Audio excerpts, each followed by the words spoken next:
please stick to the time as we Yes. have shortage Yes. of time. Yes, ma'am. I'll try making it as short and as interactive as possible. At the outset, I would like to thank WOS for giving me this opportunity to present on how to make sound purchase decisions. Let's keep it a very interactive session. If anybody has any questions, feel free to stop me then and there. Right? So information is the power, as was quoted by Francis Bacon. I have been working on developing my institute, a small setup, for the last 5 months, and I have understood that everything is very, very significant, from a large screw to a small screw which goes on the ceiling fan. So first, information is the most important. Before we start up with our setup, we need to do a lot of research before even putting 1 penny in it. We need to understand our role. We need to actually prioritize what we want. Are we actually looking for a solo practice owner? It has its own advantage as well as disadvantage. Being a solo practitioner, you have total autonomy and you have total control over whatever you are doing. But the drawback is that the capital investment is huge. You cannot have machines which are the latest always put in your setup. The second most commonly practiced nowadays is the group practice owner. Here, the income is sufficient to get new machines, but again, you need to know the group practice needs a lot of communication between the group practitioners, and they should have a cordial relationship between themselves.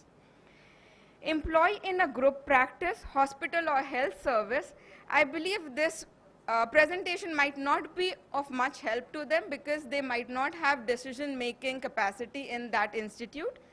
Again, employed physician in academic institute, it's good to know, but you might not have much of benefit from this presentation again. So the first thing that you need to do is prioritize your purchases. I have divided it into 2 parts, the structural purchases and the equipments. The hospital purchase on the structure, the first is the land. So you need to know where the connectivity is the maximum so that the patient's commute is good.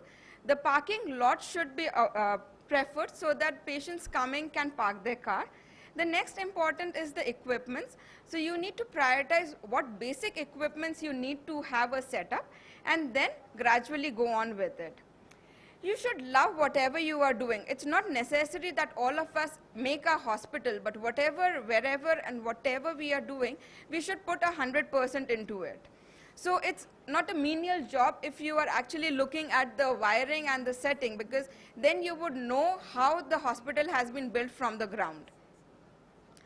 So let's come to the most important part of the talk, the questions that you need to answer. I've made a worksheet.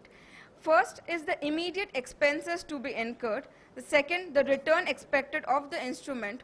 Who is the dealer? Long term of equipments, product standardization, ease of use, and the staff requirements for training, and limitation of physical space and storage.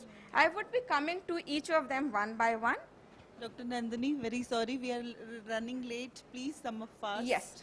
Yeah, the return expected from the instruments, as we know, we should be appropriately revenue generated, and we should have the estimated cost so that we break even with whatever machines we have.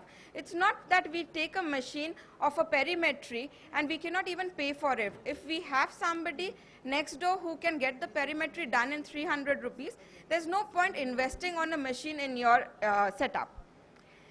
The most important question that comes is immediate expenses to be incurred. Whether we can go ahead with the old instruments.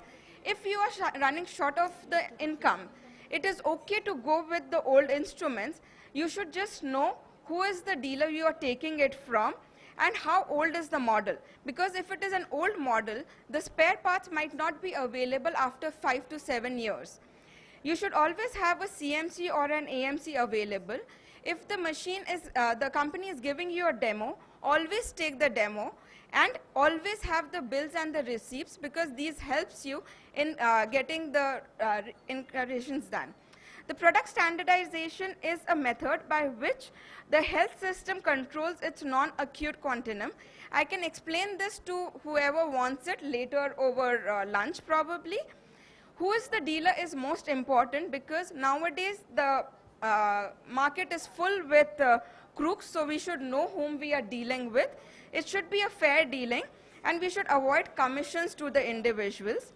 The long-term Dr. sustainability Nandini, we have should to, next session has to start. All the speakers of next session have also come. Right. Please wind up. Yes, ma'am. So, so I would summarize with the ease of staff and the requirement of training is according to the individuals, and information is power. So we should always do a study before we start with any of the work. So I would just suggest everybody start early. That is how you can go about it. Thank you.